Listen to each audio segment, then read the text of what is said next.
I'm Jack Rickard, and this is EVTV. I'm here with Richard's Hoopty Model 3, which we're going to talk a little bit about today, not very specifically. I wanted to say a few words about how Tesla is crushing it, or as I say, hitting on all cylinders, so to speak. And today, they announced their fourth quarter deliveries of 112,000 units. Their stock went to $450 a share. We're going to talk about that a little bit. But I wanted to talk a little bit about some of the things that are kind of backgrounders. One of them is the China Shanghai factory, which you've all heard about. They're doing 1,000 cars a week. They have about 1,000 on hand, they said. They actually have a capability of assembling about 3,000 cars a week now. They can't do the batteries that quick. And so there's some reports that they're already able to make 3,000 cars a week at Shanghai. That's not entirely true. They can make about 1,000, but they can assemble the cars at a line rate of about 3,000 cars. They don't have the battery manufacturing capacity there yet to do that. And their partner there is LG Chem. One of the things that some of the Chinese management was saying, I think has been missed, that's quite important. One is that right now, about 20% of the components in an assembled Model 3 in Shanghai is made in China, and they expect by the latter half of the year to have nearly 100% of the components of the car made locally in China. That means replacing the vendor for the sun visors and for the console and for the seats and for all the people that have been a big pain in Elon's ass in the ramp up of the Model 3 were really vendor issues. Everyone's focused on his factory, but it's like herding cats to get everybody from all over the world to send in components and get them at the right location at the right time to support the line. And they're going to have to duplicate that again, but this time in China, probably at a lower cost and a faster speed, and maybe a little bit more satisfying situation. They have also qualified for the waiver on a 10% sales tax in China and for the EV subsidy, which is still in effect there, but like here, going away eventually. And so Tesla has announced a price drop of 16% on the Chinese-made Model 3s as opposed to the ones they were importing. Saves the shipping costs, saves the tariff, and also qualifies for some subsidies, which should make the Model 3 very attractive in China. The future with Tesla is a very funny thing, I think. It's got me kind of intrigued, and that is the absolute silent introduction of the Model Y. They had a very low-key unveil of the Model Y in March last year, and virtually nothing said about it since then. And I find that remarkable. I was looking at some comparisons in the size of the Model 3 and the Model Y, and the Model Y is 5.4 inches taller than the Model 3. Now, what does that mean? It'll be a lot easier for me to get in and out of. So I am trading my Model 3 in at the earliest availability of a Model Y. And that's why you haven't heard bud about it. I have heard almost every Tesla fanboy assure me that the Model 3 is not going to be cannibalized by the Model Y. There's just two people that don't believe that, and one of them is me, and the other one is Elon Musk. And that's why we've had crickets is all you hear about the Model Y since March, really. He's hardly spoken of it. There's no descriptions of it. It's just been crickets and chirps about the Model Y so far. I expect that to change, but on a very short chain. I'm hopeful at the fourth quarter earnings call at the end of January, he will announce a very imminent shipment of the first Model Ys quite ahead of schedule. More likely it'll be at the first quarter earnings call, which should be about April 31st, April 30th, talking about it. But I'm hopeful for the first quarter earnings call, January 31st, first week of February perhaps, where he'll be talking about initial shipments in April or May and full speed shipments in, or a significant ramp up, significant numbers of deliveries by June. And I believe that the reason we've heard crickets about Model Y so long, and we're going to have a very short period from his next update on when it will actually ship to when it ships, is going to be on a short chain because he doesn't want to halt the sale of the Model 3 by people waiting on the Model Y. And the concept of a crossover SUV is quite powerful. I think there's a lot of people buying Model 3s that would buy a Model Y instead if it was available, and I'm one of them. And it's simply the size of the door. I don't have 7 kids. I'm not going anywhere off-road. I don't need an SUV at all, but I like them. You can haul a lot of crap around in the back, but the big deal is getting in and out of the vehicle. Until I can get my Cybertruck, I think the Model Y will be a lot easier to get in and out of than the Model 3. And when we were up in St. Louis having the drive unit replaced on our Model S, I tried a Model X, and indeed it was much easier to get in and out of than a Model S. And so I expect the same thing, particularly with a specification of about 5.4 inches higher profile on the Model Y than the Model 3. Hopefully we can avoid the use of emergency medical personnel to get me in or out of the car. And so I haven't really said much about the Model Y, wasn't terribly interested in it. Well, I am now.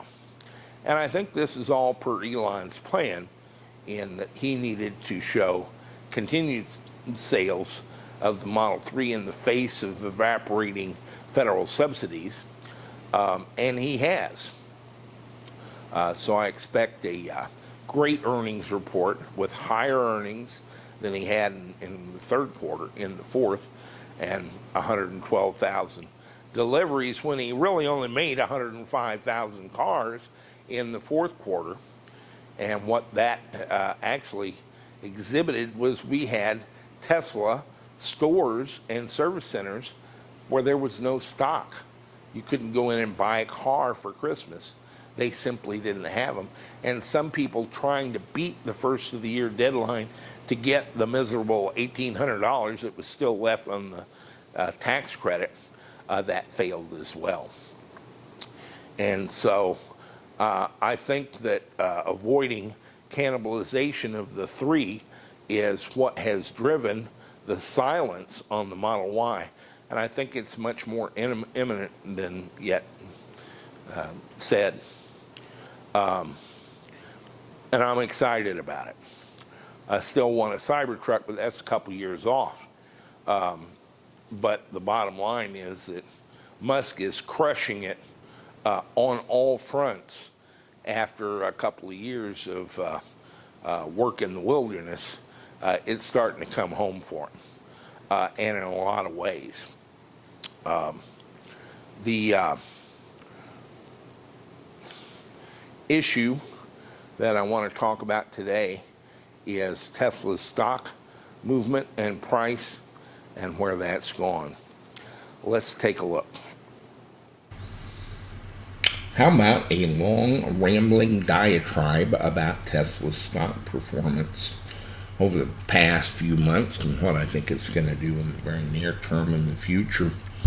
There has to be 30 people out there doing YouTube videos and becoming amateur Tesla stock analysts. And why should I be left out? I've actually got some skin in the game. And I think I know some of what's going on here. And it may not be what you think.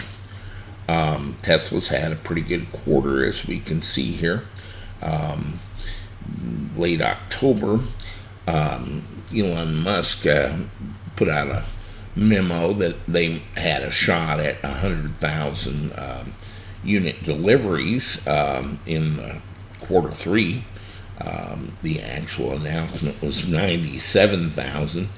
And so we had a pretty good run up through November. It was kind of wandering a little bit. And then December got to be pretty good. And a lot of news about Tesla's China factory, and the Cybertruck was a big element of it. But some of this is only indirectly related to the stock price. I mean, I suppose it's related, but it really has to do with short interest. And I've been talking about, and Elon Musk has been talking about a short squeeze at some point. In August, I described how the short squeeze had a little problem in that a large number of the shorted shares aren't really classic shorts. They have to do with fear, uncertainty, and doubt over Tesla and the future of electric vehicles as it affects the oil industry. And I floated the concept that there might be some short interest that really wasn't about making money in the stock market. It was about trying to sow fear, uncertainty, and doubt to prevent other OEMs from being too avid in their pursuit of the electric vehicle. And I still think that was a big part of it. But let's take a look at the short interest and relate that a little bit to our stock price. In July, we still had 39.5 million shares shorted as of July 31st. There was about 43 million in May. So they've been coming down slowly until October 15th. We had 37,186,793 shares short. And by October 31st, that had dropped a significant 6 million shares to 31 million. So I think that was kind of a washout of some of the shorts who may have been following the herd here in shorting Tesla as a play to make money in the stock market. By the 15th of November, that hadn't really dropped a full million yet. And what's astonishing is that by December 13th, we still had a little over 19% of the float, the 142 million shares outstanding that are tradable. Still 19%, or 27.5 million shares are still outstanding short. So while we have had a decrease in shorts, I call this tiptoeing towards the exits, we don't have a short squeeze yet, and I'm sure we've lost a few between 13th of December and the first of the year. I don't think it explains our stock price activity. And so my thesis is that the short run is going to is still yet ahead of us. with some 25 million shares still outstanding. Could indeed be oil companies, but they don't have an unlimited appetite for loss, and they're in danger of blowing their cover if they don't make some rational moves here pretty soon. And so we kind of have a long fuse on a short run. And the way short runs work is that as the stock price rises, a few start tiptoeing toward the exits and getting out, often liquidating part of their position each week until they get out. But as that progresses, if the stock price doesn't come back down, they face increasing pressure from margin calls, etc., to cover their position and take their haircut. The problem is that in doing that, they have to buy shares. There's really only about 1,000 shareholders of Tesla stock out there, and a lot of them are kind of buy and hold kind of guys, like Galileo, Russell, and so forth. They're in it to win it in the long term. And so there can be kind of a shortage of shares to buy to cover your short interest. As that curve accelerates, of course, the pressure increases. And while a few were tiptoeing toward the exits, it turns into a steady stream and then a panic. And that can drive a stock price to ridiculous levels that don't have anything to do with the valuation of the stock. And the wannabe analysts are trying desperately to cheerfully connect a lot of good news, and Tesla is hitting on all pistons. That is ultimately what drives this. But what we're seeing now and what we're going to see in the very near future hasn't got much to do with valuing Tesla as a company, or even what future scenarios you bring into play, but it's going to be grossly distorted by this very high level of short interest in the stock and how that washes out. So let's take a look at what I'm doing about it personally and see what we can do here.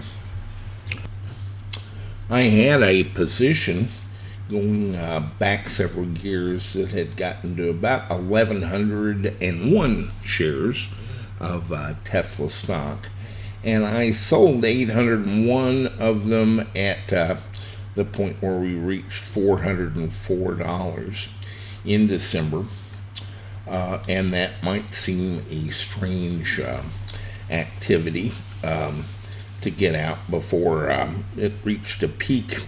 It allowed me to take quite a bit of profit and raise quite a bit of cash, which I'm going to need for this next phase, which I think we're going to see enormous volatility in Tesla stock. It's going to go up and down and every which way, and so I've got another strategy at the moment, and it has to do with stock options.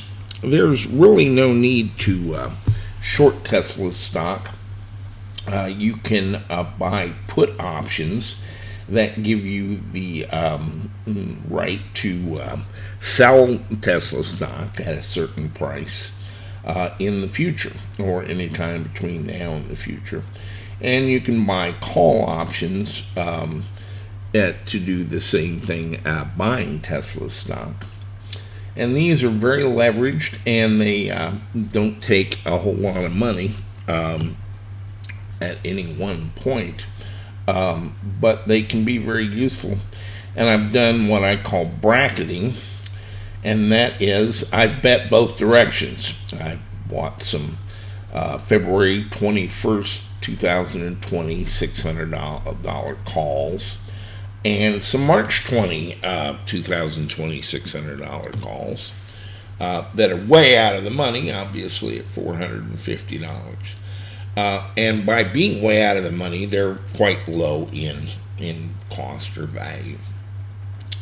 I've also bought some February 21st $300 puts and some $350 puts, and of course they're way out of the money too, and that gives me an acquisition price that's quite low. So let's take a look at the March 20 $600 call. You'll see the price listed as $4.85. That is the per share price, and you buy options as contracts for 100 shares. So one option contract at $4.85 really costs about $485. I've got 40 of them. I actually bought them at $2.75 basically. On average, and I bought them at different times, but I've got about 40 of those. I've got 300 of the lower cost February 21st $600 calls. The value of these is based on time, and they go down in value with each day that passes, approaching your exercise date. So this is truly casino gambling. But the question that you're going to ask is, why have I bet both ways? Well, there's an interesting thing that happens with options. I find it very interesting. I also, when I sold the 1,100 shares, or the 800 shares, I also sold, I don't even remember how many, 100 contracts maybe, of Tesla 380s calls at $38. Well, I paid about $6 for those. And so made quite a bit of money on that, and got out at the same time $404. So now I'm bracketing way out of the money to get the cost way down. So you can see I bought 70 contracts at $2.79 or $279 a contract at for February 21st 300s. And I paid a bit more for 350s, of course, $596 a contract. I have 30 of those. So I'm betting both ways. Well, how does that work?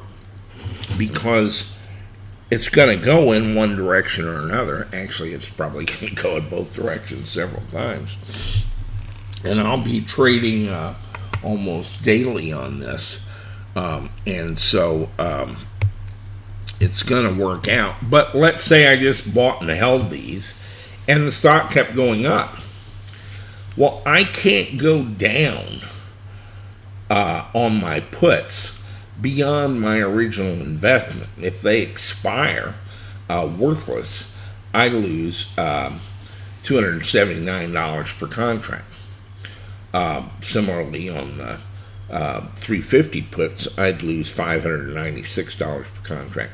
But my losses can't go above 100%. But my gains can. And as I say, my 380s I sold at $38.40, I think, $38.40. I had 6 and change in them. Well, that's 6 or 7 times. A little over 6 times my original investment. And so either of these, the one that loses can't lose but 100%. But the one that gains can gain 500 or 600%. And so that's the basis of bracketing, as you don't have a positive bet and a negative bet that equals out. The one that loses can't lose more than you put into it in the first place. And so that's 100%. But the one that gains could be 4, 5, 6 times the amount. And that's only true if the stock is volatile. Well, Tesla has always been volatile. I've made quite a bit of money in options in Tesla simply because it tends to be a volatile stock. And in this case, we see that it's gone from $250 to $450 in the last 3 months. It had been as low as $190 in May. So it's already a volatile stock. But this volatility is going to get worse in the event of a short run. And the way the short run will play out is that as the tiptoeing toward the exits accelerates to a steady stream and then finally into a panic run on the bank, the stock is going to go up heroically. I could easily see $600, $700 a share. And at the end, they have to get out. There's no limit to your losses on a short. On a put, I'm limited to the loss of my investment. On a short sale, there's no limit to the losses.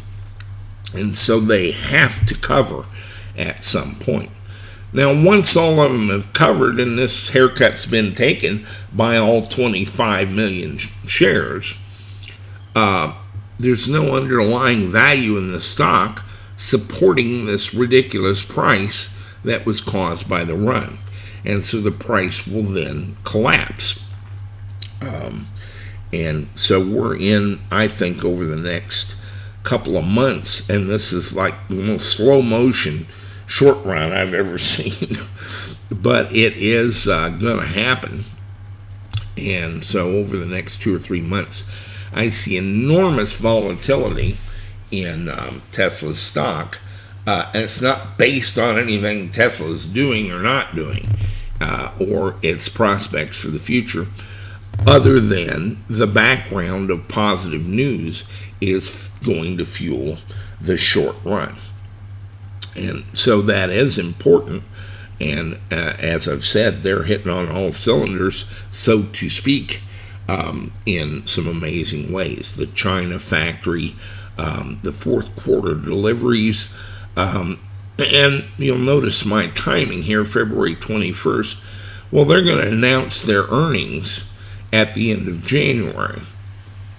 Well, that's why I wanted to be out of my January 17th call options at $38. My calendar was running out. Well, they'll announce their earnings the end of January for the fourth quarter. Typically, sometimes a few days before that, but not very much after the 1st of February, they'll have their earnings call. I expect them to deliver further good news at that point, predominantly a update on the Model Y delivery date, and I think that's going to be heralded as extremely good news. And I would expect, hopefully, sometime in the same time period, their battery presentation, which I think is going to be a huge issue. And so the short run, I really think, has to happen between now and February 21st. As it goes up, I'm looking pretty fat here right now. I've got 300 contracts on the $600 call February 21st and 40 on the March 20th. I'm a little short on balance here on the puts. Well, I've got a bias toward the upside. But as the stock gets into the true short run, the price of these will fall and I'll be a buyer.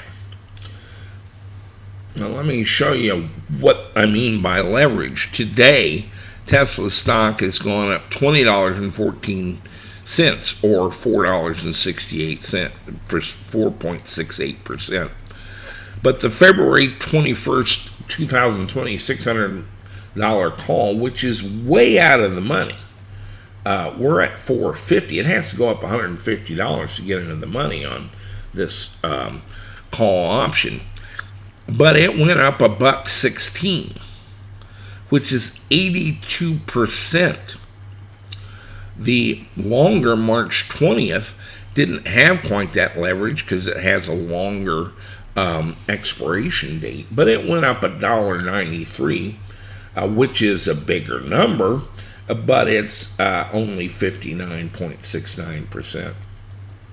Either of those is fairly dramatic compared to 4.68, which is what my other 800 shares would have got me today.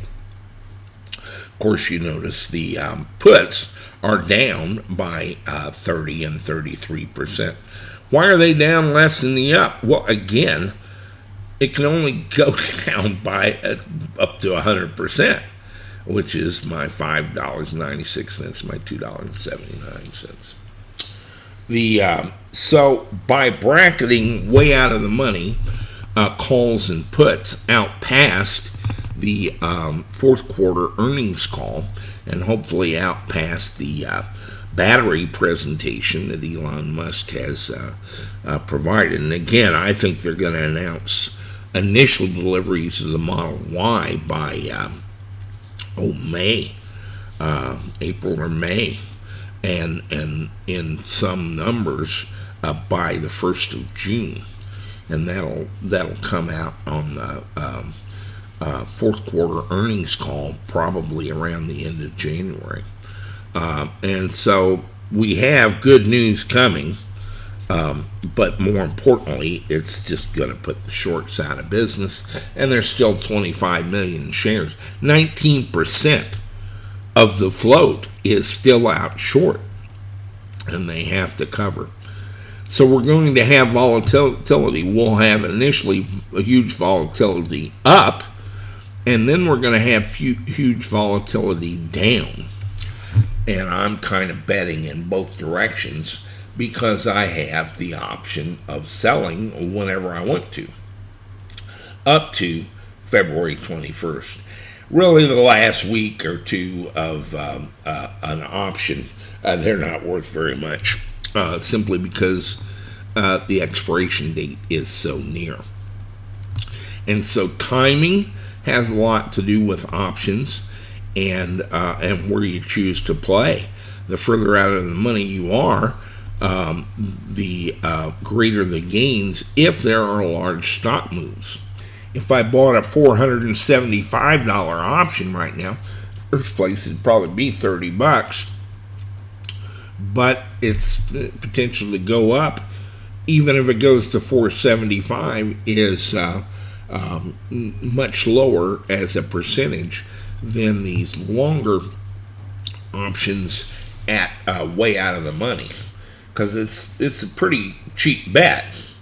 Right now, $2.55.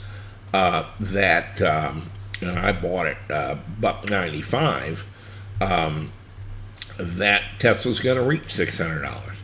I happen to know it probably will because of the short run, but I'll be long out of it before it ever does. I will have sold most of my 300 contracts by the time it gets to 5 or 550. Simply because you can't really hit the peaks. If you try to, you usually get slaughtered. Now, what's my real risk factor here? Well, the one that would kill me is if Tesla has gotten to 450 and everybody decides that's the price it should be, and it stays at $450 until February 21st. That would absolutely be a disaster for me. A stable price for Tesla stock.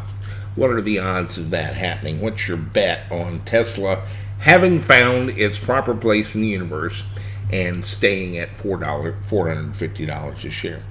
I think that's pretty low risk. But that's what I'm doing, is bracketing the volatility of the stock price as a leverage play that is going to change and change several times. And I'm going to buy and sell along the way accordingly. When it goes up, I'll be probably buying puts. And when it goes down, I'll probably be buying calls. And that'll continue for some time. As I say, I can't really hit the peaks. But I believe we'll go probably to the $600 level, perhaps beyond, as part of the short run. and then it'll collapse, and it could go below the current 450. After the shorts are out of the game, we have to value the company, and I think there's a lot of good news there. But I would probably see this going the current 450 up to $600 to $700 and back to 450. That would be my best bet on what's going to happen. If you notice, I don't know if you all follow Seeking Alpha, but they used to have 3 big, long, tortuous diatribes on the short position per day, and they essentially disappeared in December. I don't think they published 2 or 3 the whole month, and again, I felt those were paid positions that were being funded by people to pay writers to write them, and I still think that's the case. But it almost didn't make sense to continue to do that in the face of the ongoing onslaught of good news about Tesla Motors. And so I think we're going to see increased volatility, not decreased volatility. I don't think we found a value point for Tesla, and I don't think we can until we wash out the short interest down to the typical 4 or 5% level that you actually need for a healthy market in a stock. But 19% is ridiculous. 34%, which it was at one point, was simply absurd. And so I think we've made some gains in getting rid of shorts over the last 6 months. But there's still a stupid amount of short sales out there that do affect the stock. Tesla's float is not very big. 147 million shares is not much. They could split this stock 10 for 1, and probably should at some point, because it's simply not many shares out there to trade, and the short interest has had a dramatic impact on that. And so I would advocate, after this washout, a 10 to 1 stock split, and get that price back down around $45 a share, to increase the number of shares in the float, to where people could play whatever game they wanted to without having such a dramatic impact on the stock price. But for right now, it's very volatile and likely to become more so. And so I've moved out of the stock ownership, and I'm actually shorting the stock, but not with a short sale, but rather put options, but at the same time bracketing it with call options. And in my perfect world, I'll make a bundle on the call options while buying put options, and then make a bundle on the put options when it comes back down. I expect the stock market game is a bit rigged. I received a notice December 31st of an inexplicable change in the margin requirements for Tesla stock. It seems they have dropped from 55% to 35%. This reduces dramatically the number of margin calls for Tesla shorts, and will actually ease their pain. I found this inexplicable and strangely coincidental with the angst of the shorts, that they would suddenly receive relief. I'm not sure what to think about all that, but it's rather strange. That's kind of the casino gambling approach to dealing with the stock market, and I can tell you that I've probably lost more money than you've ever met. I've made more money than anybody you've ever met on the stock market, but I've given that back and more and net over the last 20 years have lost a bundle. I'm kind of addicted to the gambling side. And those that are buying and holding are the ones that are going to win in the long run. But I can't help myself. This game is too much fun. And right now, Tesla is just hilarious. It's just more fun than you can have. I wouldn't bet $2 on a card game or a roulette wheel when you got this kind of action going on. It's just too much fun. Long term, I'm already on record twice. I said in August of 2017, I called Tesla at $950 within 5 years, and begged your patience and your permission to extend that in February 2018 to $1,500 within 5 years. And so I expect Tesla to have a true valuation of $1,500 by February of 2023. And the Galileo Russells and the value investors and so forth are going to be amply rewarded. At that point, it kind of takes off.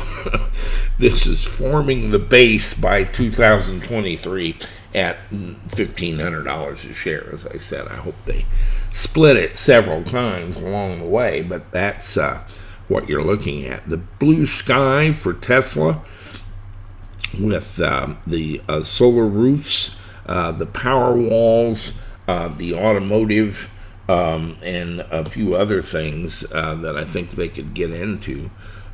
Certainly a Uber network, but it's becoming apparent now that the perceived coming competition is a big fizzle, and the moats around Tesla and the advantages that they have built on while the original equipment manufacturers, the other automotive manufacturers, have dithered and twiddled and talked about Tesla killers and all they're going to do with their big bad self has been a big bad Stay Puft Marshmallow Man. And they will actually, you're going to see some shocking and disturbing things in this 5-year period, with actually the loss of hundreds of thousands of jobs and perhaps economic dislocation as many of these OEMs go out of business. I was intrigued to watch another YouTube channel called Real Estate Archaeology. And this guy goes around and films the tragedy of malls in America. And he does one mall after another, and apparently has a limited number of subjects of malls that were just booming in the 80s and 90s and flourishing and are essentially ghost towns today with no stores in them, no people, literally archaeological ruins, still with the fountains splashing and tables out in the courtyards. And he makes a series of videos, you ought to take a look at this, that bring home how the mighty who couldn't possibly fall, the invulnerable, can become simply dead men walking. And in the case of the malls, they're not even walking. Amazon and Walmart have, Costco and Sam's Club have simply eliminated retail sites in malls in a very short period of time. These were still booming in the 90s, and guys, they're gone. They're ghost towns today, and I mean hundreds of them. It's astonishing. And so I know you believe that Volkswagen and General Motors and Ford or BMW are forever. They're not. They could be out of business by this time next year. I mean, bankrupt, everybody taking their stuff off their desks, putting it in little cardboard boxes, and doing the perp walk to the parking lot with their pathetic little box of things. And I don't take any joy in that, actually, maybe a little bit. But it's going to be a tragedy, and it's going to be a tragedy for hundreds of thousands of families worldwide. Hopefully, some of them can get on with Tesla, but I'm astonished that they let Tesla get away with this. Their level of hubris and cluelessness is beyond anything I saw in the development of the internet with the phone companies, or really any of it. It's just astonishing. The oil companies will do fine. They're going to sell oil for a lot of things for a long time, but the nature of the business, the capital-intensive nature of these auto manufacturers is so knife edge. It's so thresholdy. You don't make any money until you pay off your mile-long machine that makes the machine, and I'm where Elon got that term. We coined it shortly after the 2008 meltdown and the bankruptcy of General Motors the first time. It's so thresholdy that it rains money after you pay off your machine, your mile-long machine, but until that, you're simply at a loss. And these companies are much more fragile than you imagine. They're aware of it, but you're not. Their image is they've been around forever, and they always will be. They could be gone quicker than a moth. And unfortunately, I think that's probably going to happen. The Model Y is Tesla's sleeper car. Elon Musk has said very little about it because he doesn't have to. We already buy SUVs. I've not been excited about the Y, but I will inevitably trade my Model 3 in for it, simply because one of my personal issues is egress and ingress, and they're 4.5 inches taller than a Model 3. And so it'll be easier for me to get in and out of. I'm not a soccer mom, but I have got a history of driving SUVs anyway, and they are the most popular form for a car, and Tesla has really kind of played that a sleeper, I think deliberately, to avoid cannibalizing Model 3 sales. And so that's part of the reason you're going to see the announcement kind of foreshortened between when we're going to be shipping them and when we actually ship them. Is going to be the shortest period in the history of the company. I think the end of January they're going to be talking about first deliveries 1 May and maybe 1 April, with quantity deliveries in June.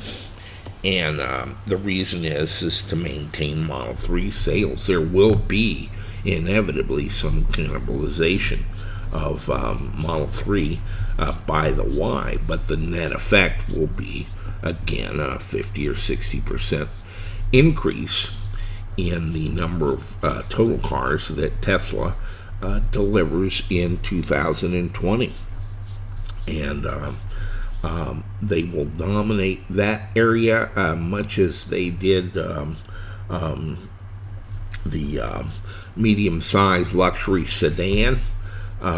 And almost instantly, all that'll be left is the people that need a Lincoln Navigator or, a big Honda SUV because they've got 7 kids or something. But for most of us, the Model Y will be ideal.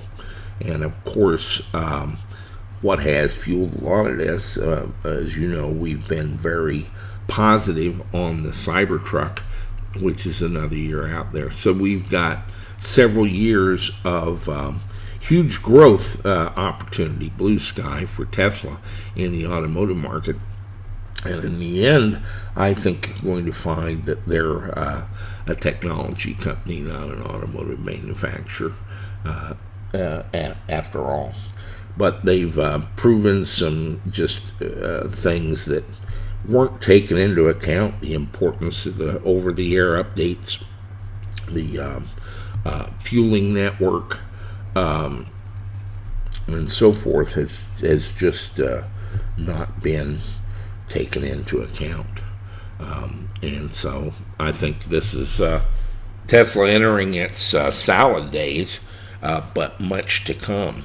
And again, I have them at $1,500 by the very early 2023.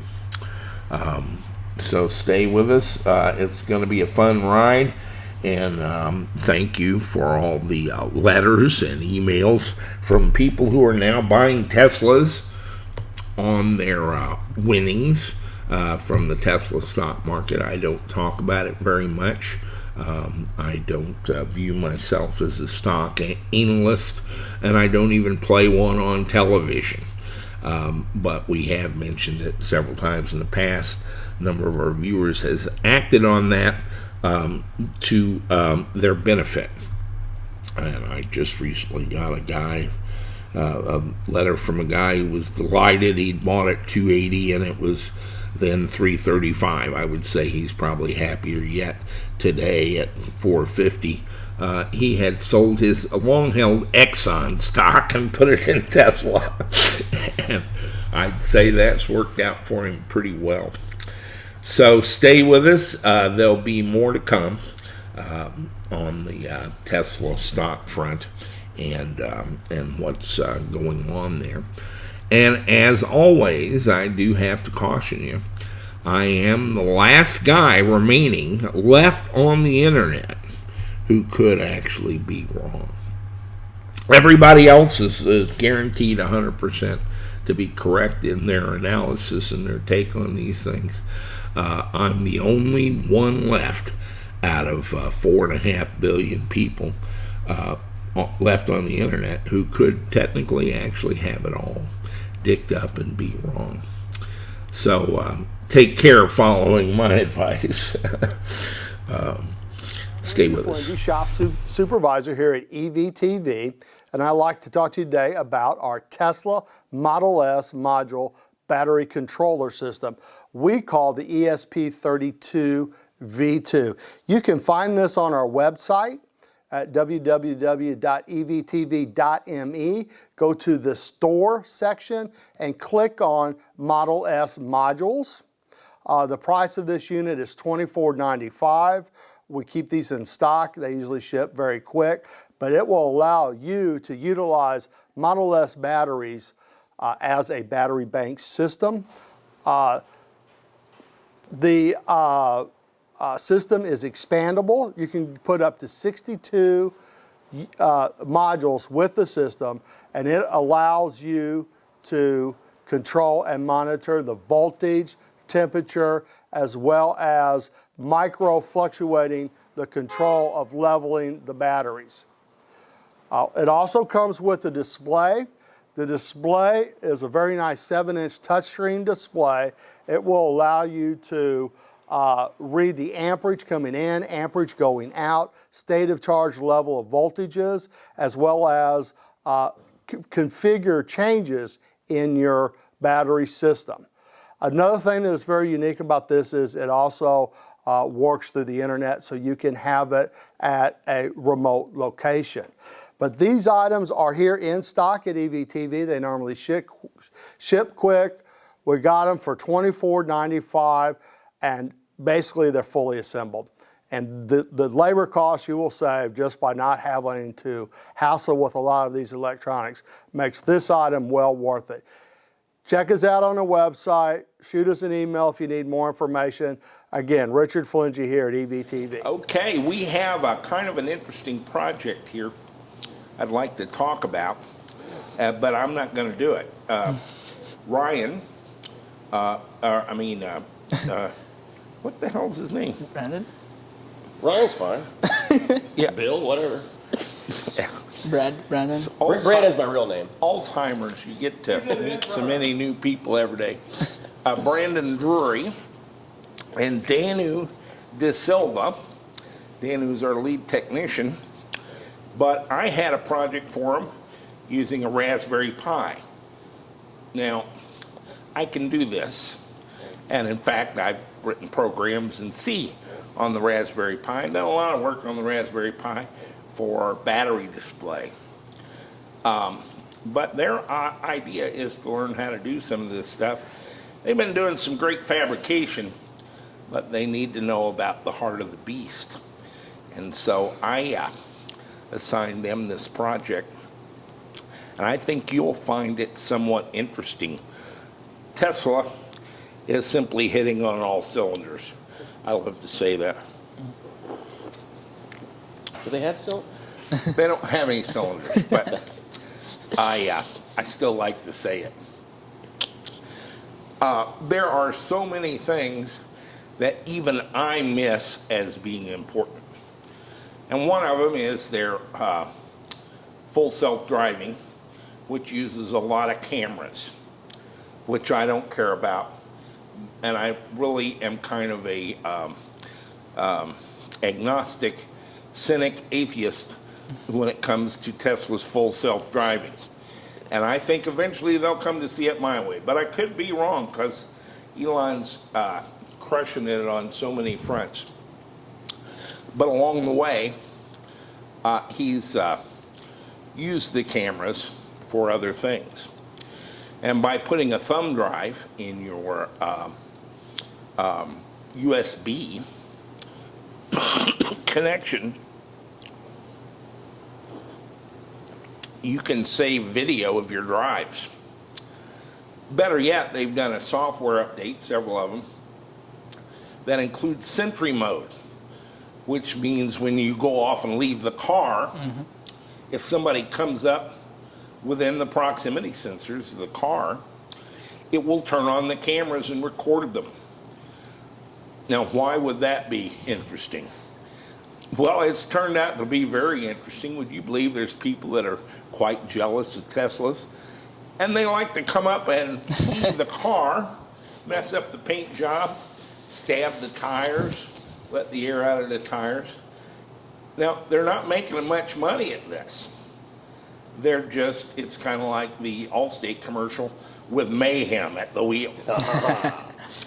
It's amazing what hateful, bitter, disgusting, negative things people will do. I guess for fun. Can it be fun? Would that be fun for you if you I had did to try that? it first. You'd have to key I a don't know. car I don't and know. Yeah. slash the tires to really find out if there's an emotional jolt to I hate that. to judge Yeah. beforehand. Yeah. So, as it turns out with Sentry mode, a number of Tesla owners have come back and found their car messed up, checked the USB drive, and found very clear video of the guy doing it. Yep. And they don't even call the police. Uh-oh. They post the video online, ask if anybody knows who this guy is, and they usually go turn themselves into the police, probably for protection. And it's amazing. There have been a number of these car crimes, which if you called the police and they came and looked at the car, they just tell you to turn it in on your insurance.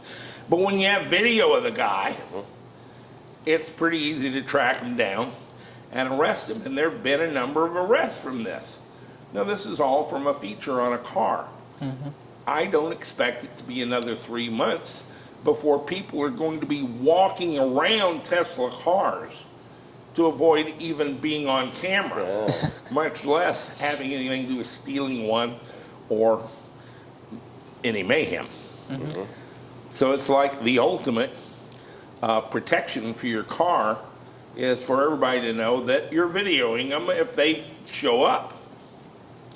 They have 4 cameras. One is on the back. One's here on the front, kind of in front of the rear view mirror. And then they have one on each side here facing aft. They're surprisingly good cameras. And so you can save this on a USB drive and take the USB drive out, move it to your computer and watch the movie. Well, that's very nice.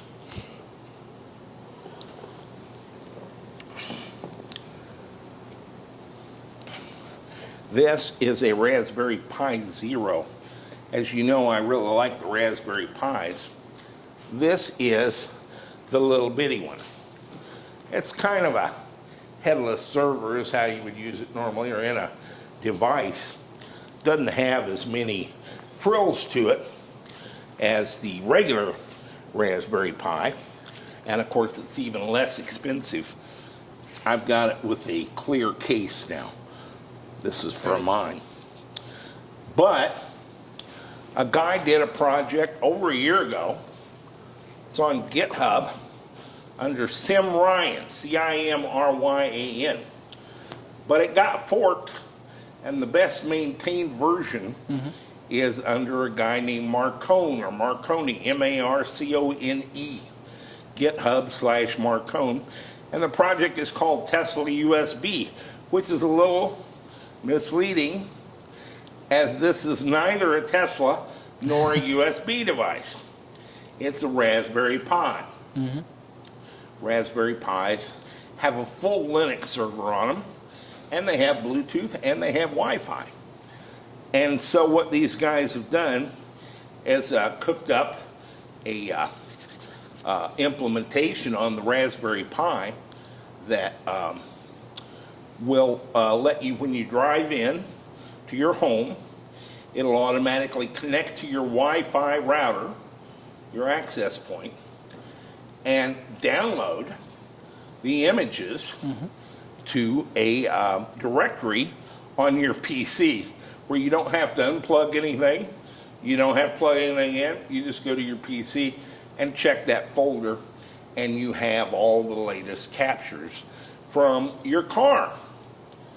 That appeals to my sense of whimsy, you might understand. Better yet, they added a second folder called Music, that if you put songs in that music subfile on your PC, those will be synchronized and reflected onto the Raspberry Pi, and your car can play the tunes. Yep. So you can take all the tunes off your phone and put them in there and play them that way. I thought this was just enormously cunning. And it's started with Cimryan, extended with Marcone, but actually there's a whole bunch of contributors to it. And one of the things they did that I really like is you don't have to do any of that.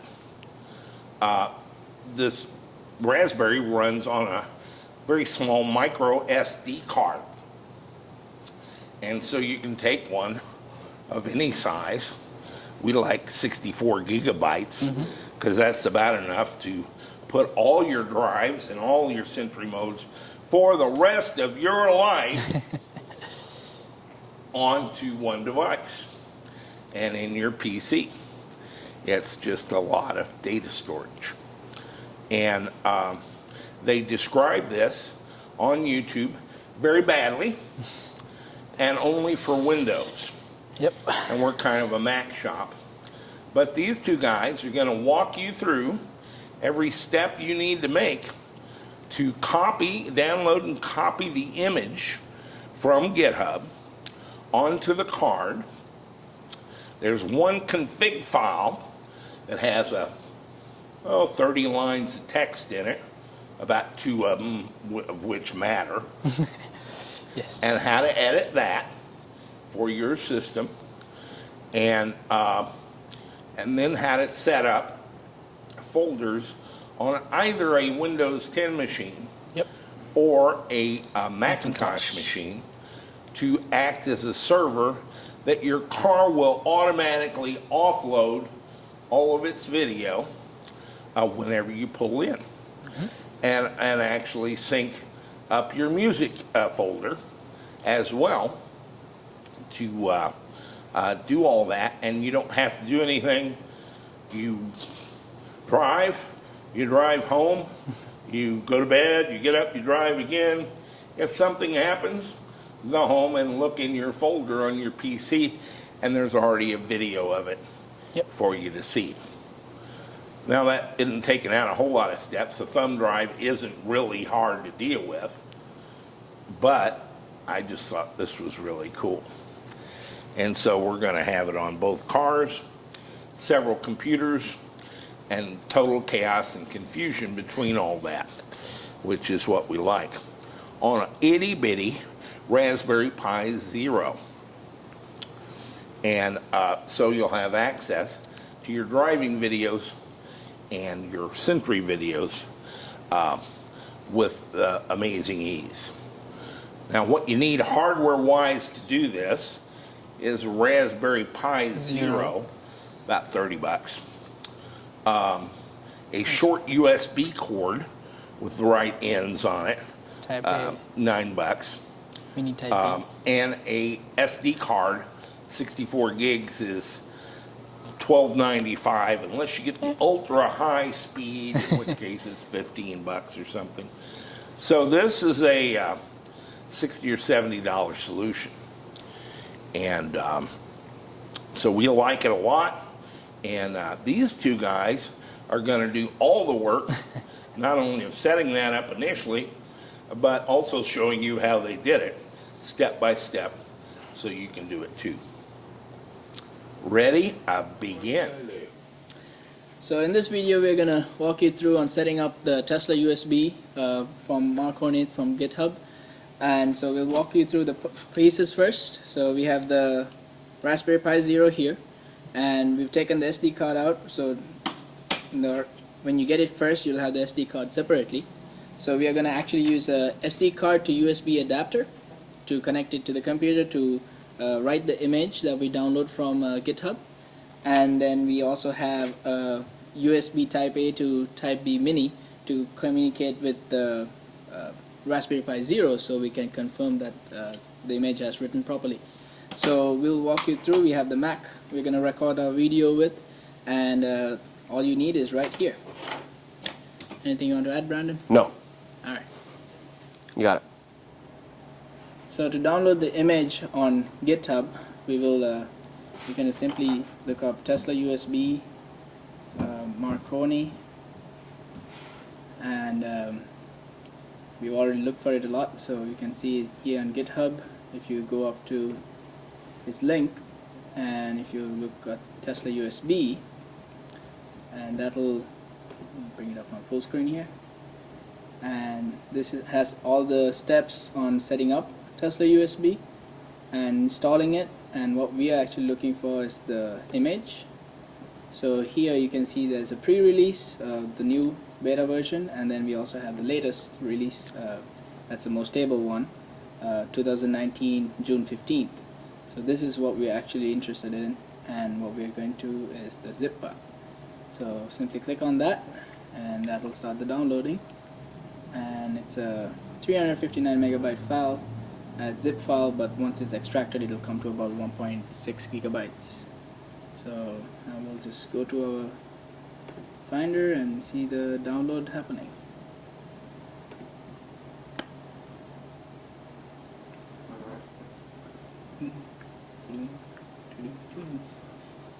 That's the zip downloading, and it should extract by itself. It's already on the Macintosh.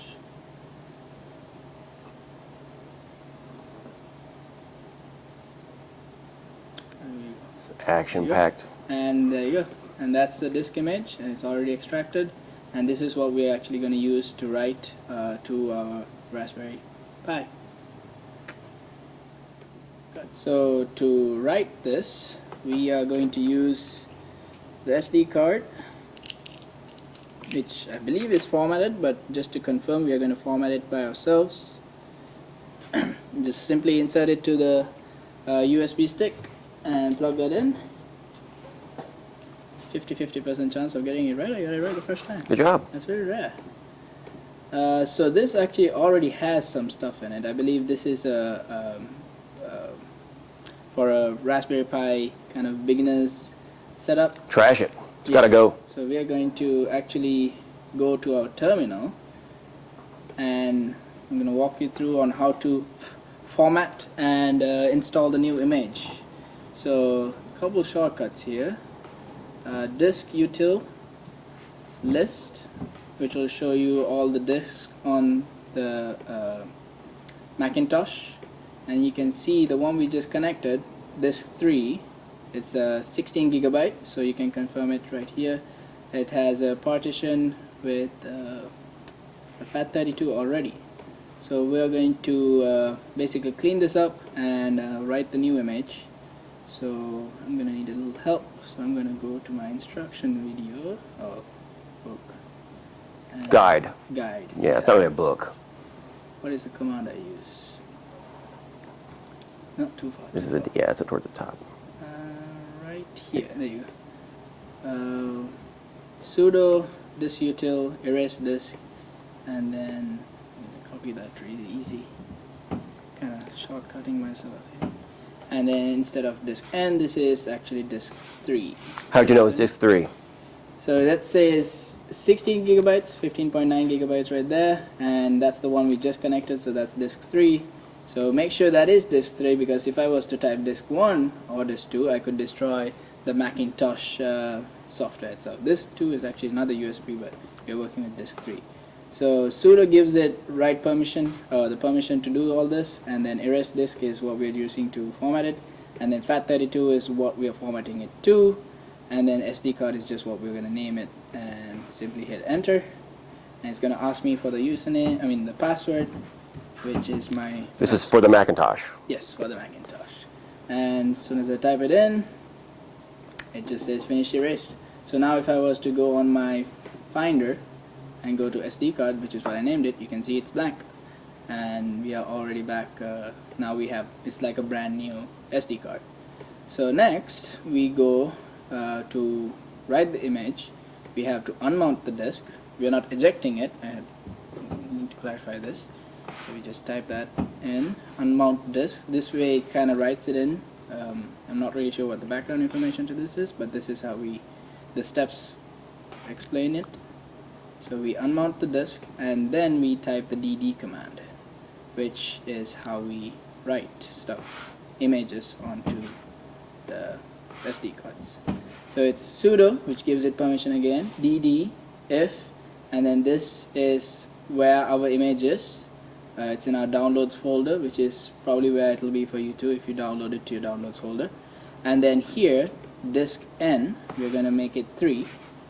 Oh, gotta forget that I can't click that. 3, and that again is the disk we are writing to. Again, make sure that's the 16 gig file. And then, so basically what this is dd makes it to write, downloads is where it's coming from, dev disk 3 is where it is writing to. And simply give the enter command, and it really won't show you what's happening because it's happening in the background. So to see what's happening, you can do a Control T, and that kind of gives you what's happening right now, and see if you can see the change. If I do it again, it just went from 9 seconds to 14 seconds. So it's basically going to go to about, what did we have last It's time? 240 seconds for a 32 gig drive. So about 4 minutes. It'd be faster for approximately. this drive though. Yes, so since this is a 16 gigabyte SD card, this should be a little faster. But basically, you could just wait, and then once it's complete, it'll tell you that it's done. But since we're curious what's happening, we do a Control T, and you can see it's writing the writing speed, how many bytes have been transferred, and the time. So now we just wait until it's finished, and then we'll pick it up from when the image is written. And stop. So now we see we have this amount of bytes transferred in 141 seconds. So since this is a 16 gigabyte SD card, it downloaded it pretty fast.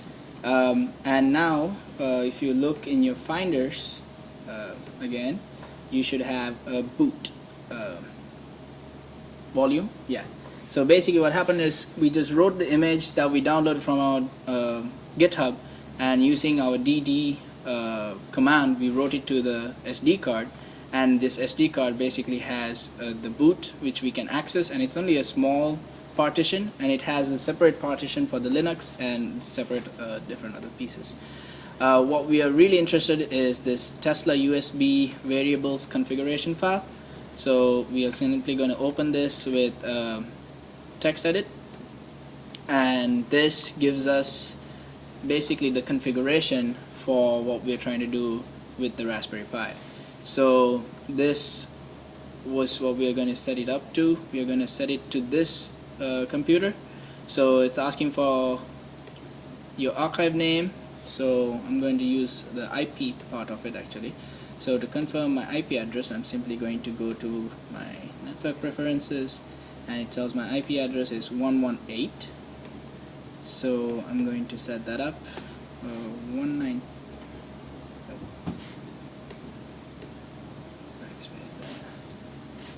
192.168. You got a typo. I got a typo, thank you. You're welcome. 1.118. If only we saw these typos long ago, didn't we? Yeah. Would have been so much helpful. Alright, so share name is basically what the folder we are creating. So we are going to explain that in the coming up video. So for this we are going to name it as Tesla Cam, which is basically what the folder is, the shared folder will be.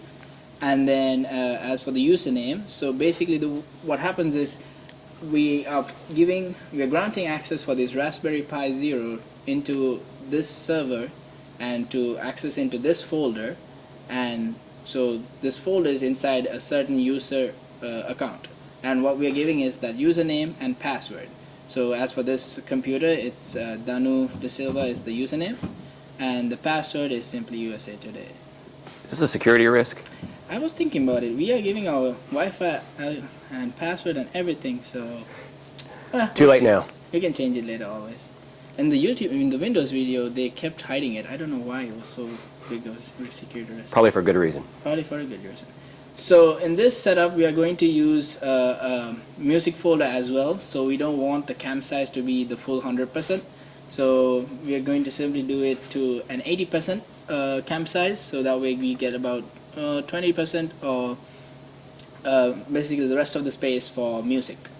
And like if you read the instructions here, it says if you are changing it, you simply remove the pound sign before the export.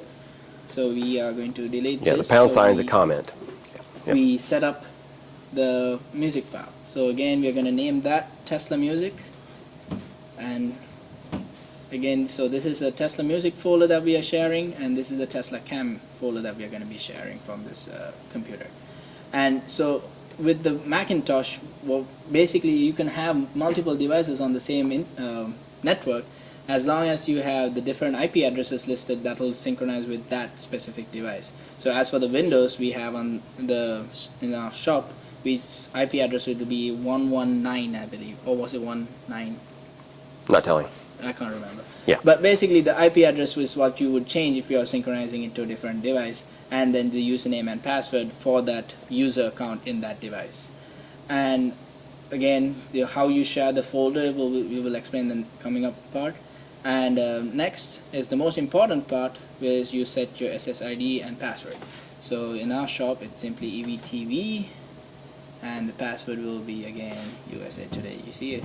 This There's is a to get pattern. on the Wi-Fi hub. Yes. So so that the Raspberry Pi Zero can connect to the Wi-Fi and then basically communicate with all the other devices on the Wi-Fi. Next, we save this simple file save.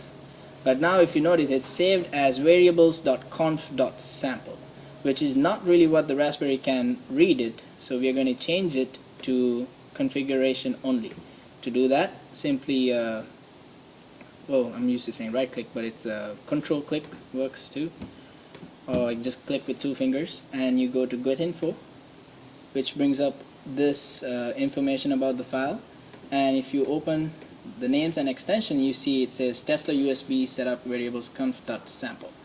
What we're doing is simply erasing out the .sample, and then when you exit out of it, it'll ask you if you want to save it as the .conf, which Macintosh really can't open, but the Raspberry Pi can open, and that's what we need. So we just say .conf. But if you do need to edit it, you can always still open it with text edit, but you have to make sure that when you save it, it saves as .conf. And right now you can see it says .conf. That's the configuration file that the Raspberry Pi Zero can access. And simply right after that, that's basically all you need to do with the SD card. So now you can eject it, and we are going to connect this to our Raspberry Pi Zero and boot it up to see if it actually works out. So let's see. So in this video we're going to set up the folders to share across the internet or across the Wi-Fi hub. So what we're going to do, simply make a new folder, and we're going to name it Tesla Cam, and it is case sensitive, just like how you have it on your configuration file. And then we'll also just make a new one for Tesla Music. And now what we do is control click or 2-finger press, and you go into get info, and over here you do click on the shared folder, and so to save this you would need to unlock set permissions, and then it is already in read and write, and that basically sets it to share from here. But now you would also need to go to system preferences and make sure that it is actually set up for sharing. So right now, since we already did use this computer before, we've already set this up. So you would select file sharing over here, and you would also make sure when you go to options that it's set to file sharing and using SMB. That allows it to share the files across the Wi-Fi network. And so you can see Tesla Cam is set to share. So now I just need to go back and set Tesla Music to share. I'm gonna close out of this, right click there, double click, I guess 2-finger click.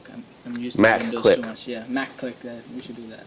Shared folder, and there you go, it's set up to shared folders, and I'm gonna make sure that saves, and simply exit out of it, and yeah, we have both folders sharing, and we should be able to access this with our Raspberry Pi.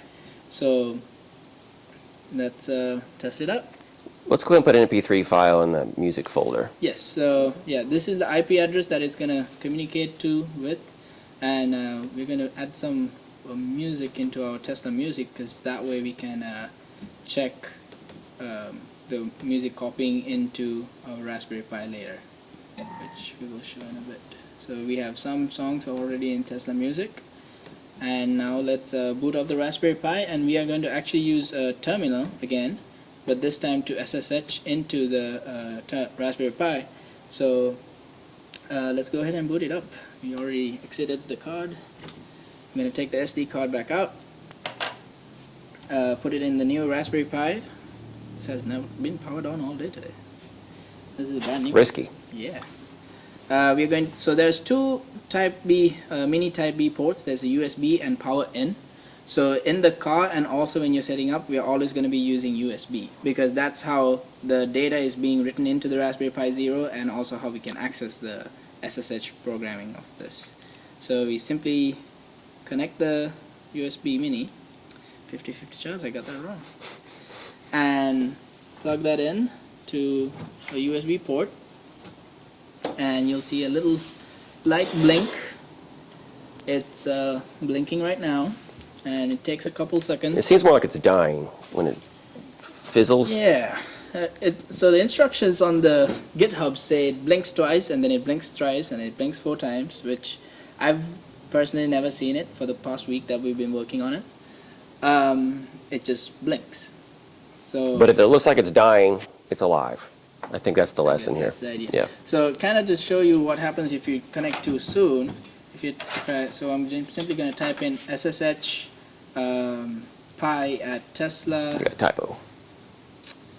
That is too nice of you. Tesla USB.local. Since it's still booting, it's just gonna wait, and then it's gonna say that the connection's not ready yet. So I'm just gonna do a Control-C to basically close out of it, and I'm just gonna wait for it to actually boot up, which in the Windows setup they said 5 minutes. What I've personally seen is about 3 minutes, but we'll see. It's in that ballpark. It's in that ballpark, but you can SSH into it. Before that, We have a change. we have a change in LED, so I'm going to SSH into it now. See if it makes any difference. I feel like we should actually wait 3 minutes for this, but we are always too excited for this. We're aggressive. Yeah, you could say that too.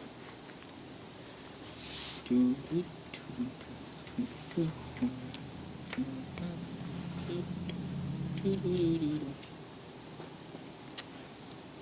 you go. Connection refused. Again, I'm too soon. So yeah, all we did was flash the SD card, set up the configuration, take the SD card out, put it in the Pi, and it's doing its boot up process. So let's try it one more time. So this is a new one, so we won't have that keygen problem in this one. Good. Yeah, but I do have it on my instruction manual. Is when you, if you're doing it for the second time, is it'll throw a warning saying that you have a DNS spoofing detected, which simply if you type SSH keygen or basically typing the new IP address back in, it'll fix it for you. Basically, this is a very specific error, and we have a very specific solution. I don't. You know more about coding than I do, so you should be. I assume there's a place where people can find that little solution to this error. Yeah, I found it online. We'll work it out. Alright, let's try it now. And, well, what do you know? We have it. Excellent. So this is that warning that happens if you are doing it more than one time on the same computer, using the same Raspberry Pi. So to fix that, I'm simply going to do SSH-keygen. I've done it so many times I've memorized it. R, and then remove out the pi at, and you'll see that simply updates the known Hey, hosts. what did you type in first off? That went quickly. SSH-keygen, and then dash capital R, and then space Tesla USB local. Okay. It basically updates the known hosts on your .ssh file, and now we can go back up 2 steps and SSH directly into the Pi. Now it's going to ask if we really want to do this. No? Yes. Oh. And the password is simply raspberry, if I know how to spell it right. And there you go. We are in the file. So now there's a couple pointers on how to check if it's actually boot up or it is booting up. One of them is to check the boot folder. So What did you just type there? CD, which gets me the current directory, and I'm going into the boot folder. And now I'm going to do a ls command, which basically lists the files. And if you look over here, we see Tesla USB setup started. And it also says Wi-Fi enabled, which basically is saying that the setup is going on and the Wi-Fi is connected. So to kind of, for a backdoor troubleshooting, and if you are interested to see what's happening while this is going on, we have a command for that, which is tail-f. I cannot spell tail-f. And then what we actually tailing is this Tesla headless setup.log. So we type that in, Tesla headless. Yeah, you're missing USB. I'm missing a dash. USB headless setup.log. And do I have that all right? Yep. And if I hit enter, that's showing what is happening right now. Oh, look at that. Our archive is actually reachable. You sound surprised.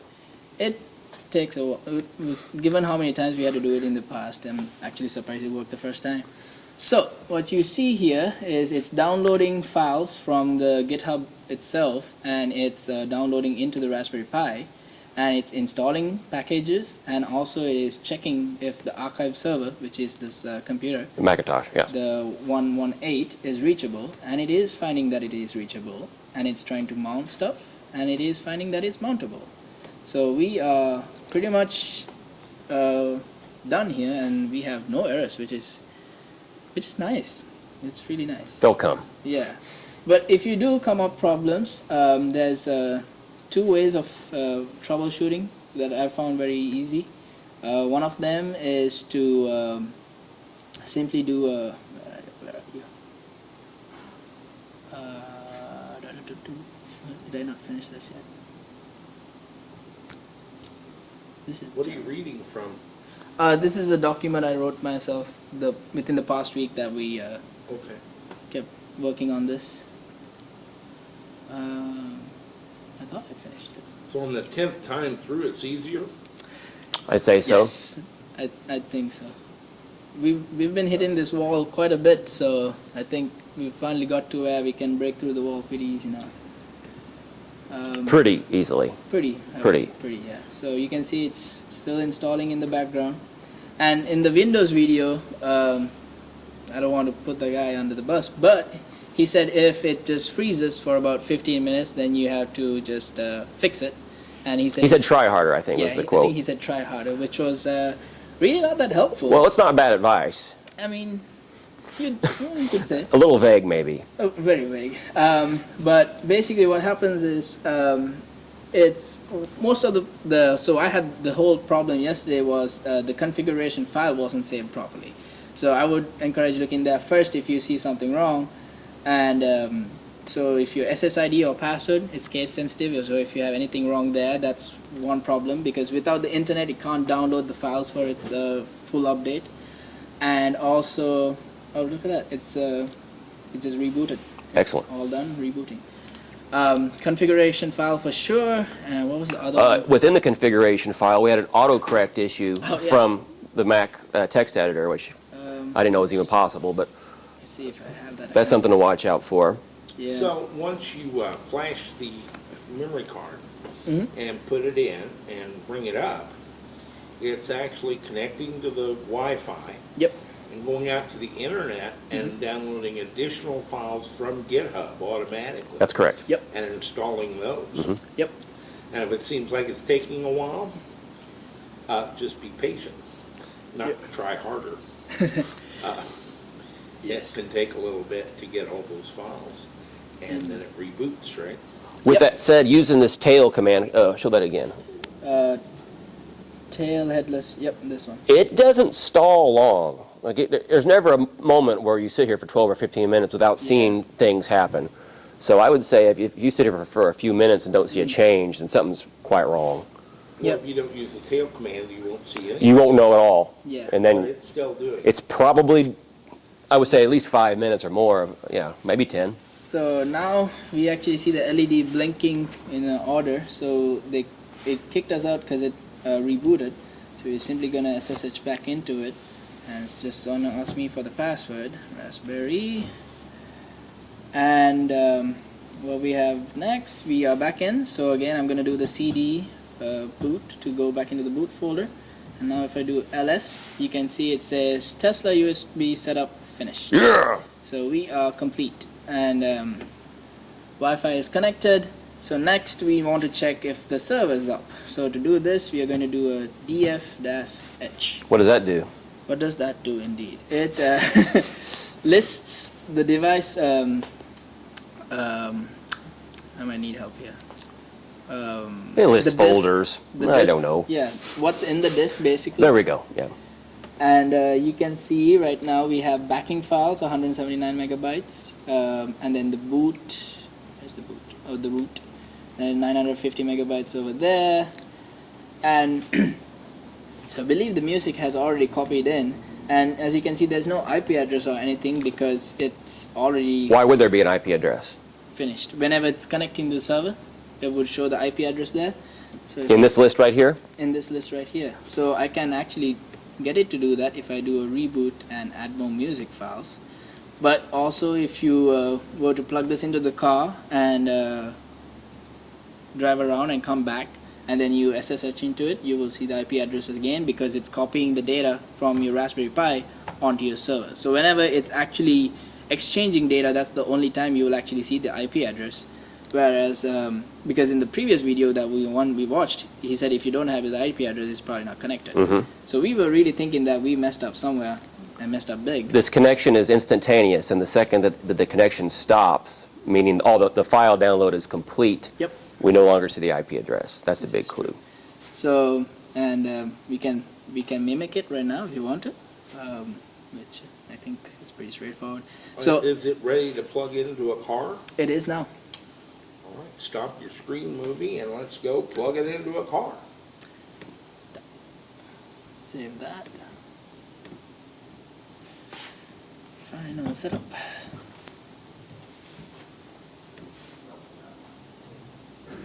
So we are going to connect the USB Raspberry Pi 0 into the USB port of the Tesla. Brandon, you have it ready with you? I have it ready. I Do you can't have see. enough light? No. Okay, let me give you some. Oh, wait. I found some light. 50-50. Got it. So you simply plug it in to the USB back there, and you can see it's starting to blink, and it'll take about, what do you say, 30 seconds to a minute?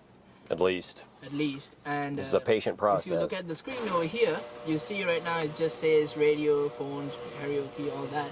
And over here, once this is connected, you will see the USB icon, which right now you don't see it because it's still booting up. So what's actually happening in the background is the Raspberry Pi is booting up its Linux, and then once it's completely booted up, it displays the Tesla cam folder and Tesla music folder. So when that Tesla music folder actually comes up, the car recognizes it as a USB and then allows the music to synchronize with the car. And then the Tesla cam folder is basically where the car writes its recorded video into. And when the Raspberry Pi is up, it'll take the video saved in the Tesla cam folder and simply upload it to the server.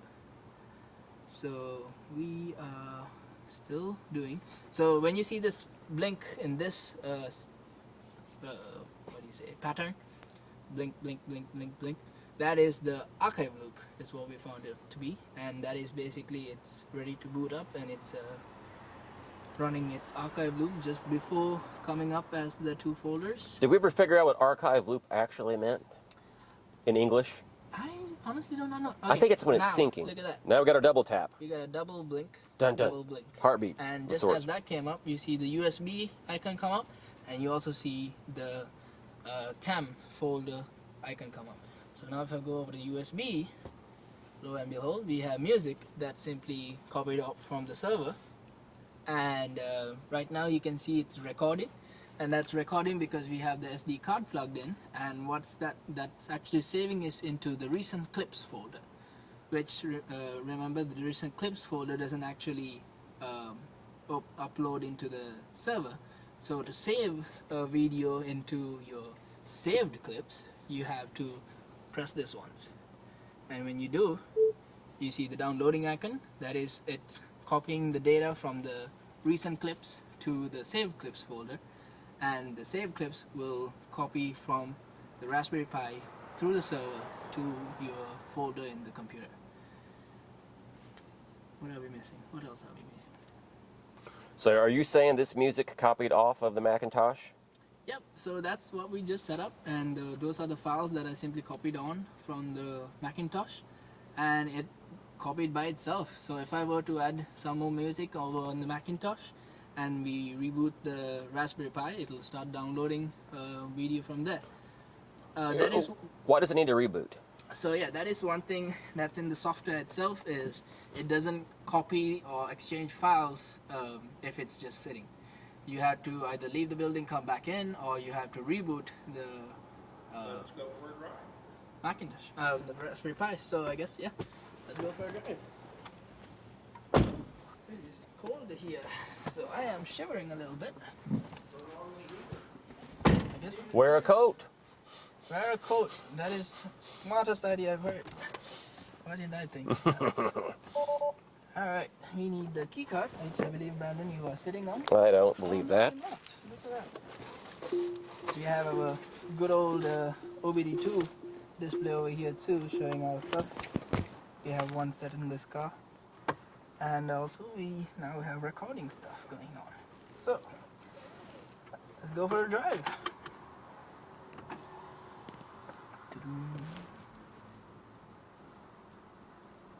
So what happens when we go for a drive is the Raspberry Pi is going to disconnect from the internet. And simply when we come back into the building, it's going to connect back to the internet and start uploading this recording right now over into our server. So yeah, let's play some music while we're driving around. Are these legally obtained MP3s? I cannot confirm nor deny any of this. But yeah, just to show that it works, we're just gonna play short clips of it so YouTube can't find that we are playing actual music. That's the thing, right? Ooh, I feel the heat. It is. Yeah, me too. It is a real thing. It is a real thing. But yeah, for 1 second it won't hurt anything. Yeah. Just to prove that it works. Does it work?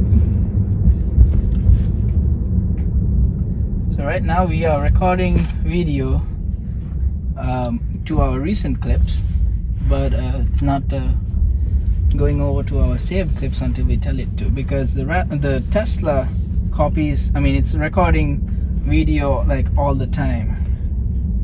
Did our USB connection drop off? Yeah, the idea is the recent clips is a cache that's constantly being recorded to. Most people aren't going to want gigabytes and gigabytes of data all the time. So when you do push that record button, you have it in case an event occurs. But average cache is just going to be cleared, on a regular basis. What is happening to our USB connection? You got double tap down there. Looks good there. It looks like it's doing it a little faster than usual. It might be weird. Well, let's see what's happening. One way to find out.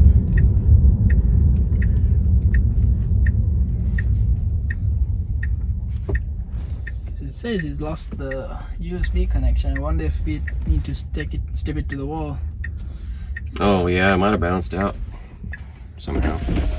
Although I thought this was the better cable. This should have been the good cable, but well, let's just see. Yeah, so where is the USB? It's double blinking, a little faster than usual.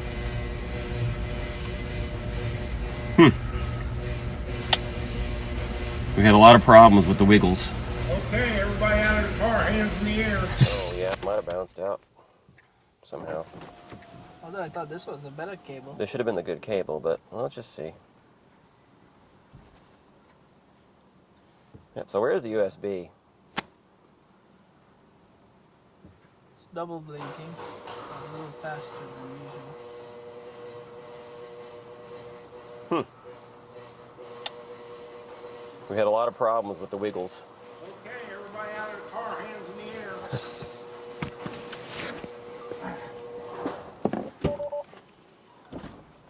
Has Sentry come up? Find it hard to believe that the cable's bad. Thank you, Mr. Shaw. Well, that was unsuccessful. What are you doing? It didn't. I think while we were driving, it might have come loose or something, because it's not showing the USB connection anymore. So That would be ugly. that is ugly. I would say it is ugly, yeah.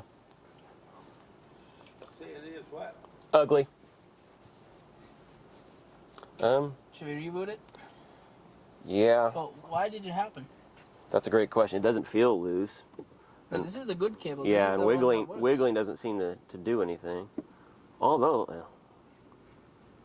it's not the most snug USB port on their side. The cable we worked with before was bad. This one was supposed to be the good one. On the air. Okay, we're back from our drive, and as you can see, our videos have automatically downloaded to the Macintosh. So let's check them out. Well, alright. Let me start recording. And yep, just as we started, we have the 58-minute mark, which is the first, just as we started driving. And if I bring up this, you can see the cat getting out of the car, and Ziki trying to catch it. But yeah, this was all automated. We just plugged it in, and then we started driving. And then we got back in. Soon as we connected to the Wi-Fi, it started uploading, and as you can see, it's taking a lot of time. But so now I need to. Well, you can see here, right now it's 6:13. It's taken 11 minutes, 11 minutes to get 2 videos downloaded. Yep. And these are fairly short videos, so that you need to be patient with this process, apparently. Yes, so right now it's just showing the, yeah, that's the video still going in the background, and it's showing 5:58:02, and that's the front, the left repeater, and the right repeater. So here in a bit you should see the back, and that's all 1-minute segments of each camera. So there's 4 cameras, and this was about, I'd say, a 3-minute drive. So it's gonna take a while for the rest of it to show up. So So on a 30-minute drive, how will that be? Years. and this is not even that Eons. fast from the router. The router's over there, and the car's maybe I don't know, 10 feet away. But and if you look in the other folders, you can see kind of examples of what they all look like. And this was just a while back. It just a couple minutes can look like a lot of files just because of the 4 cameras and how they download.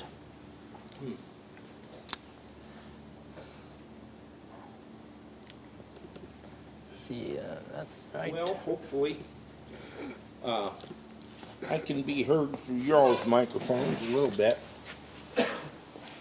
A couple of items. Congratulations, you got it to work. This was a little cheap card, 16 gigabyte, which is the minimum size that this will work with, but it's a cheap SD card. It came with a kit for the clear case, which I was so enamored of. And that's what we started with, and they would take off down the road and lose the USB connection.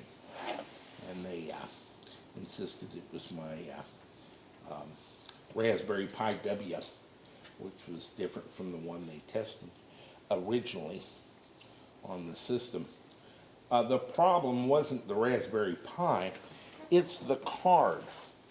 You're writing video to it, and if it gets a write error on the card, the Model 3 will simply disconnect, and you'll lose your USB connection to the Raspberry Pi. The solution is to use a high-speed, high-quality card. And so we put in a 64 gigabyte card that is rated for high-speed video, and that seemed to cure that problem. The other issue is entirely optional and bears some explanation. In the config file, they had put the IP number of our computer so the Raspberry Pi can find it. Well, that's fine, but this computer gets its IP number from our router using DHP, which kind of randomly, not precisely randomly, but variably assigns IP numbers to devices.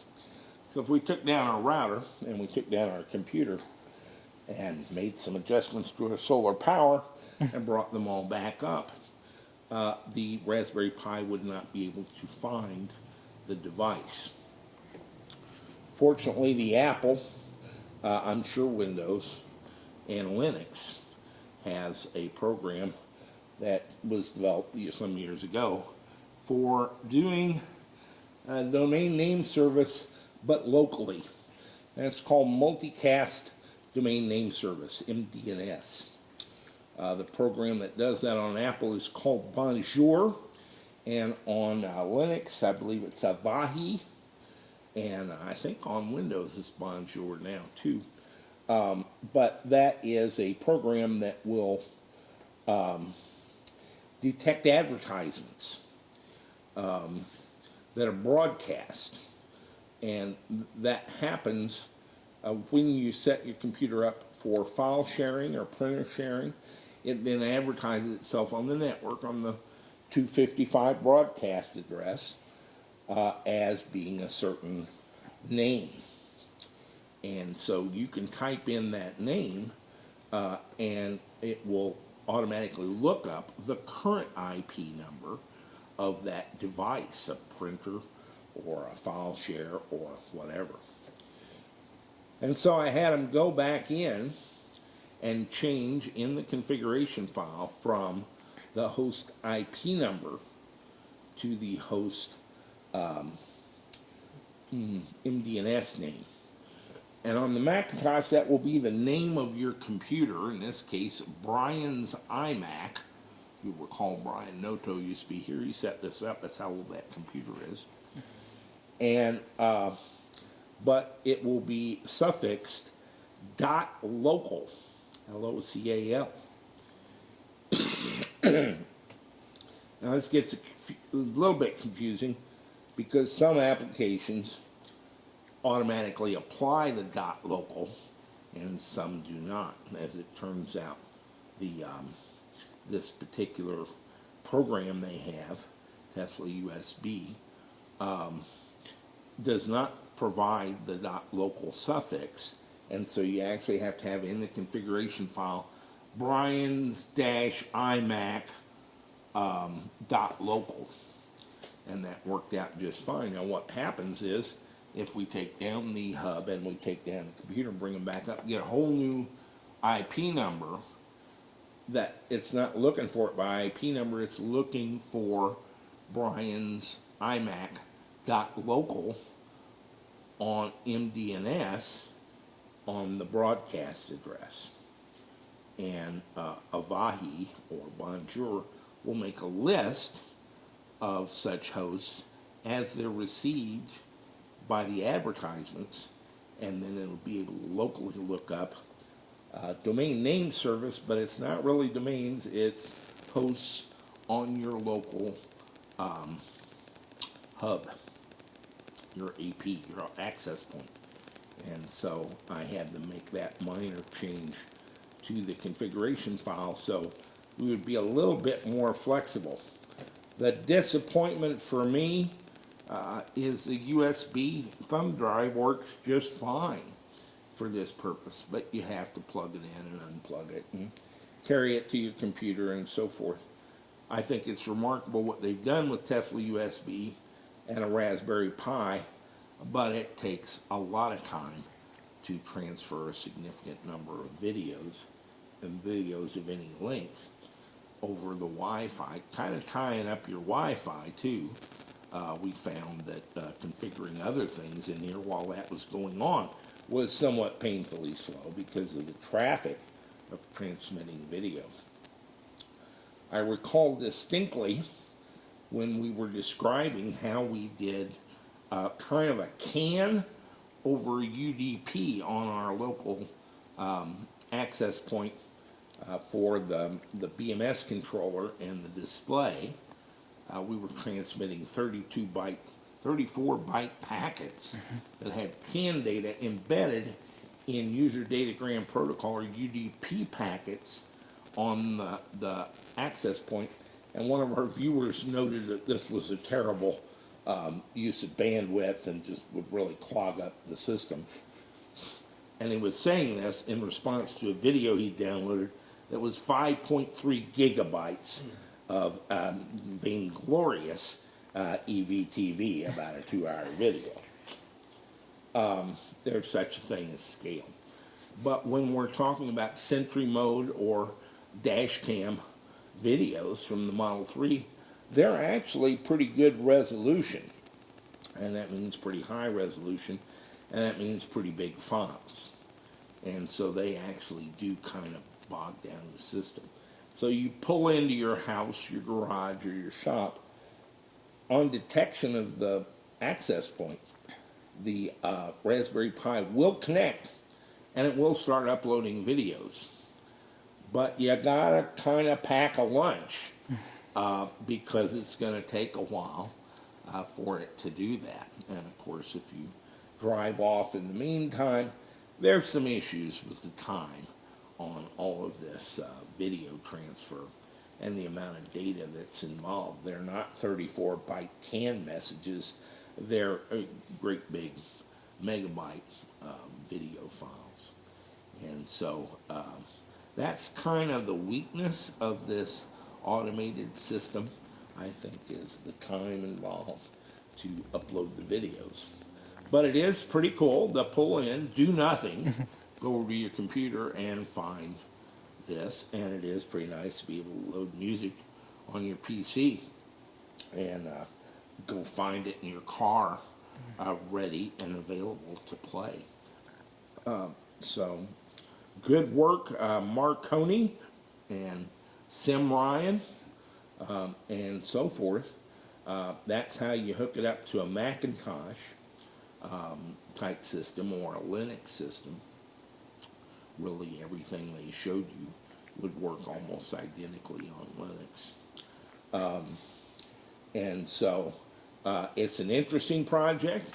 It's a very inexpensive. We had $60 or $65 in it, and it works, but it works somewhat slowly, simply because of the size of the video files. By the way, the music goes over quite quickly.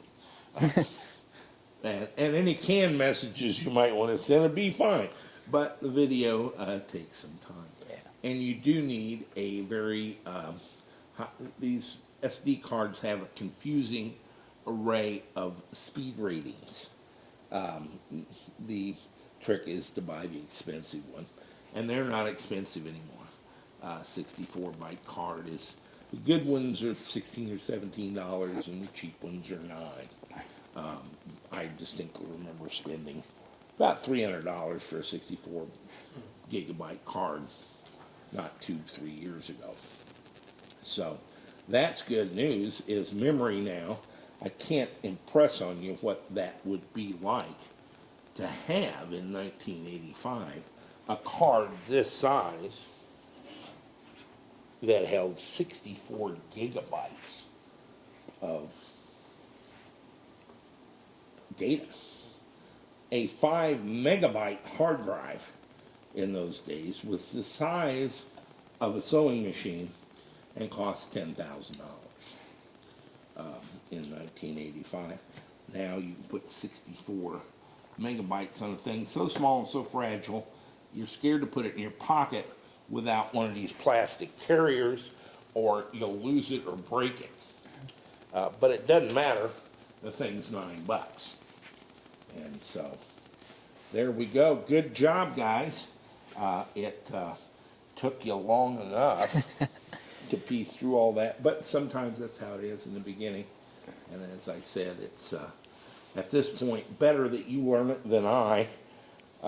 It would have been my 3,725th learning curve on microcontrollers and personal computers. I'm not above doing it, but probably did you more good than it would me at this point. And that was the point. So, interesting project, and I think our viewers would find it useful and expensive, but a little slow on the sit down there when you pull in on the video themselves. Stay with us.